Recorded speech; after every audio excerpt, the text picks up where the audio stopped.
ഇപ്പോൾ വിപിൻ സി വിജയൻ കൂടി കൂടുതൽ വിശദാംശങ്ങളുമായി ചേരുന്നുണ്ട്. വിപിൻ, ഈ ഉരുൾപൊട്ടൽ ഉണ്ടായ സമയത്ത് വിപിൻ ആ മേഖലയിൽ ഉണ്ടായിരുന്ന ആളാണ്, റിപ്പോർട്ട് ചെയ്ത ആളാണ്. അന്ന് ശ്രുതിയെയും ജെൻസനെയും കണ്ട് സംസാരിക്കാൻ വിപിന് സാധിച്ചു എന്നാണ് ഞാൻ മനസ്സിലാക്കുന്നത്.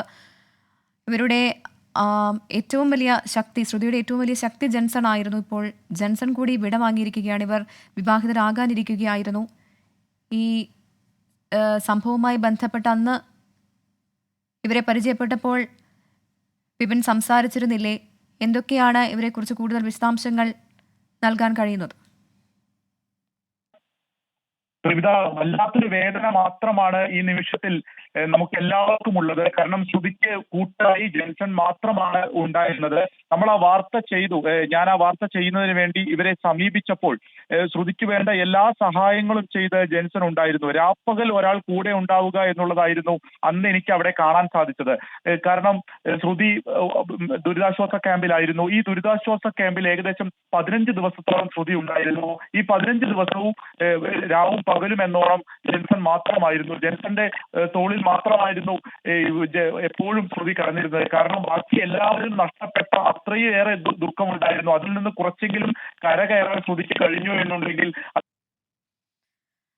വിപിൻ സി വിജയനാണ് വിവരങ്ങൾ നൽകിക്കൊണ്ടിരുന്നത്. ഉരുൾപൊട്ടലിൽ ബന്ധുക്കളെ നഷ്ടമായ ശ്രുതിയുടെ ഏക പ്രതീക്ഷയായിരുന്നു ജെൻസൺ. ഇവരുടെ വിവാഹം നാളുകൾക്ക് മുൻപ് തന്നെ തീരുമാനിച്ചിരുന്നതാണ്. വിവാഹ നിശ്ചയം കഴിഞ്ഞതാണ്. അതിനിടെയാണ് ചൂരൽമല മുണ്ടക്കൈ ഉരുൾപൊട്ടലിൽ ശ്രുതിക്ക് ഉറ്റവരെ നഷ്ടമായത്.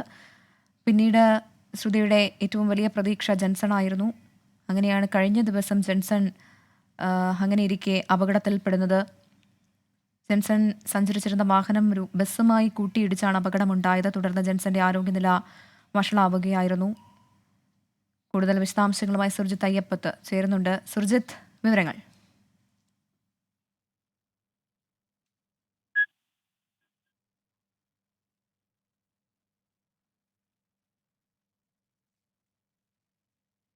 സുർജിത്ത്, കേൾക്കാമോ?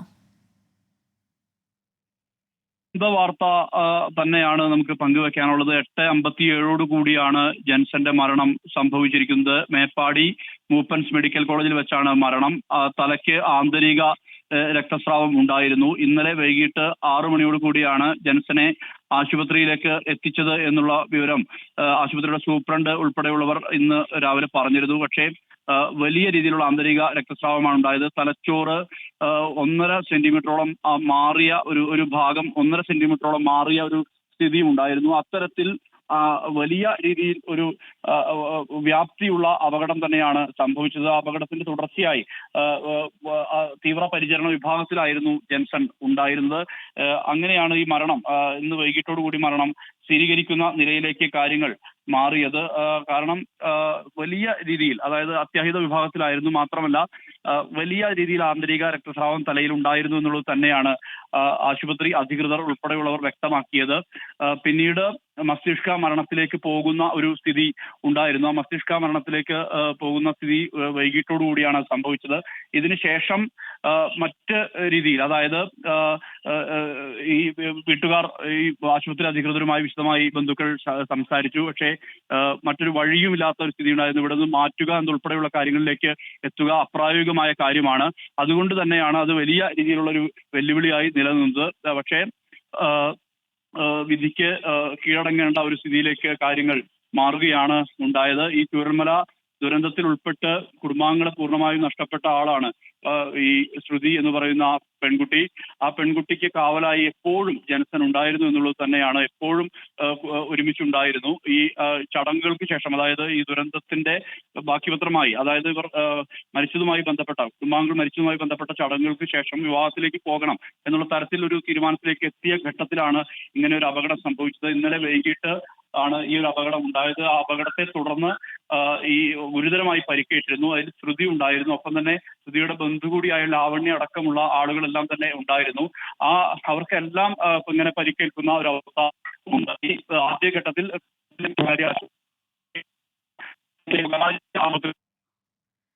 വിപിൻ സി വിജയൻ ചേരുന്നുണ്ട് കൂടുതൽ വിശദാംശങ്ങളുമായി. വിപിൻ, ഈ അപകടമുണ്ടായത് കഴിഞ്ഞ ദിവസമാണ്. ഈ അപകടത്തിൽ ജെൻസൺ ആണ് ഏറ്റവും ഗുരുതരമായ പരുക്കേറ്റിരുന്നത്. ഈ വാഹനം ഓടിച്ചിരുന്നത് ജെൻസൺ തന്നെയായിരുന്നു. ഇത് സംബന്ധിച്ച മറ്റ് വിശദാംശങ്ങൾ എന്തൊക്കെയാണ്? ജെൻസൺ തന്നെയായിരുന്നു എന്നുള്ളതാണ് മനസ്സിലാക്കാൻ സാധിക്കുന്നത്. ഈ ശ്രുതിയുമായി ബന്ധപ്പെട്ട് ശ്രുതി കോഴിക്കോട്ടെ ഒരു സ്വകാര്യ ആശുപത്രിയിലായിരുന്നു ജോലി ചെയ്തിരുന്നത്. അന്ന് ഈ ഒരു അപകട സമയത്ത് അന്ന് രാത്രി വീട്ടിലേക്ക് വിളിച്ചപ്പോഴാണ് പല അവിടെ എന്തൊക്കെയോ സംഭവിക്കുന്നു എന്നുള്ളത് ശ്രുതി തിരിച്ചറിയുന്നത്. അതൊരു വലിയ ഉരുൾപൊട്ടലാവുകയും തന്റെ ഉറ്റവരെല്ലാം നഷ്ടപ്പെട്ടു എന്നുള്ളതും തിരിച്ചറിയുന്നത് കോഴിക്കോട് വെച്ചാണ്. അന്ന് തളർന്നു വീണ ശ്രുതി പിന്നീട് ഏകദേശം 15 ദിവസത്തോളം ദുരിതാശ്വാസ ക്യാമ്പിൽ മാത്രമായിരുന്നു. ഈ ദുരിതാശ്വാസ ക്യാമ്പ് മുതൽ ജെൻസണുമായിരുന്നു ഒരു കൂട്ടായിട്ടുണ്ടായിരുന്നത്. ഏകദേശം ഒരു 10 വർഷത്തോളം നീണ്ടു നിന്ന ഒരു പ്രണയമായിരുന്നു ഇവരുടേത്. അത് വിവാഹത്തിലേക്ക് എത്തി ആ വിവാഹം നടക്കേണ്ടത് ഈ ഒരു സെപ്റ്റംബർ 20 കൂടിയായിരുന്നു. ആ ഒരു ദിവസമായിരുന്നു അവരെല്ലാം മനസ്സിൽ കണ്ടിരുന്നത്. അതിനിടയിലാണ് ഈ ഉരുൾപൊട്ടൽ ഉണ്ടാവുകയും അതുപോലെ തന്നെ എല്ലാം നഷ്ടപ്പെടുകയും ചെയ്തത്. അങ്ങനെ നഷ്ടപ്പെട്ടതിന് ശേഷം പിന്നീട് നമ്മളോട് തന്നെ ഈ ജെൻസൺ സംസാരിക്കുമ്പോൾ പറഞ്ഞിട്ടുണ്ടായിരുന്നു, ഇനി ഒരു നല്ല ഒരു ദിവസം നോക്കി അവളെ ഞാൻ വീട്ടിലേക്ക് കൂട്ടിക്കൊണ്ടു പോവുകയാണ്.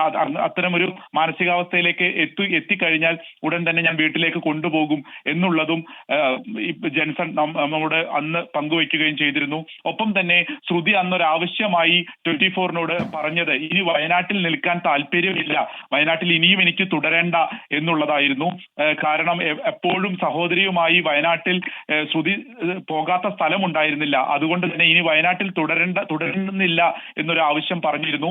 നമ്മളുടെ പ്രേക്ഷക സമ്മേളനത്തിൽ ശ്രുതിയും അതുപോലെ തന്നെ ജെൻസണും ഒരു പ്രത്യേക അതിഥികളായി തന്നെ പങ്കെടുത്തു. അവരുടെ ആവശ്യം നമ്മോട് പറയുകയും ചെയ്തു. അന്ന് ആ പ്രേക്ഷക സമ്മേളനത്തിൽ എടുത്ത ഒരു ഉറപ്പ്, അവർക്ക് നൽകിയ ഒരു ഉറപ്പ്, വയനാടിന് പുറത്ത് ഒരു സ്ഥലത്ത് ജോലി ശരിയാക്കി കൊടുക്കാം ശ്രുതിക്ക് എന്നുള്ളതായിരുന്നു. അതിന്റെ ഒരു സന്തോഷം അവർ അന്ന് അവിടുന്ന് നമ്മോട് പങ്കുവയ്ക്കുകയും ചെയ്തതാണ്.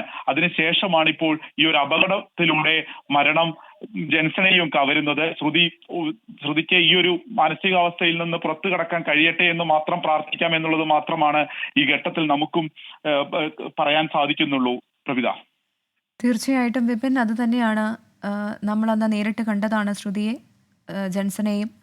24 കണക്റ്റിൻ്റെ വയനാട് ജില്ലാ സമ്മേളനത്തിൻ്റെ ഭാഗമായി വയനാട് ദുരന്തബാധിതർക്ക് സഹായം കൈമാറുന്ന ചടങ്ങിലായിരുന്നു, ആ പരിപാടിയിലായിരുന്നു ഇരുവരെയും ഞങ്ങളും കണ്ടത്. വലിയ ആശ്വാസത്തിലായിരുന്നു ശ്രുതി, ജെൻസൺ സമീപത്തുണ്ടായിരുന്ന ആ സമയത്തെല്ലാം. ശ്രുതിയെ സംബന്ധിച്ച് ഏറ്റവും വലിയ താങ്ങായിരുന്നു ജെൻസൺ. ആ കാര്യത്തിൽ യാതൊരു സംശയവുമില്ല. അത് ജെൻസണെയും ശ്രുതിയെയും അറിയുന്നവർക്കറിയാം. പ്രത്യേകിച്ച് വയനാട് ദുരന്ത മേഖലയിൽ നിന്ന് റിപ്പോർട്ട് ചെയ്തവരൊക്കെയും ഒരു ആശ്വാസം കണ്ടെത്തിയിരുന്നത്, ഉറ്റവരെ നഷ്ടപ്പെട്ടവരിൽ തന്നെ ശ്രുതിക്ക് ഒരു ആശ്വാസമായി തുണയായി ഉണ്ടായിരുന്നത് ജെൻസൺ ആയിരുന്നു. ഈ ഒരു സാഹചര്യത്തിൽ ശ്രുതിയുടെ ആ വിഷമം നമുക്ക് പറഞ്ഞറിയിക്കാൻ പറ്റാത്തതാണ്. അത് ഏതൊരാൾക്കും മനസ്സിലാക്കാൻ സാധിക്കുന്നതാണ്.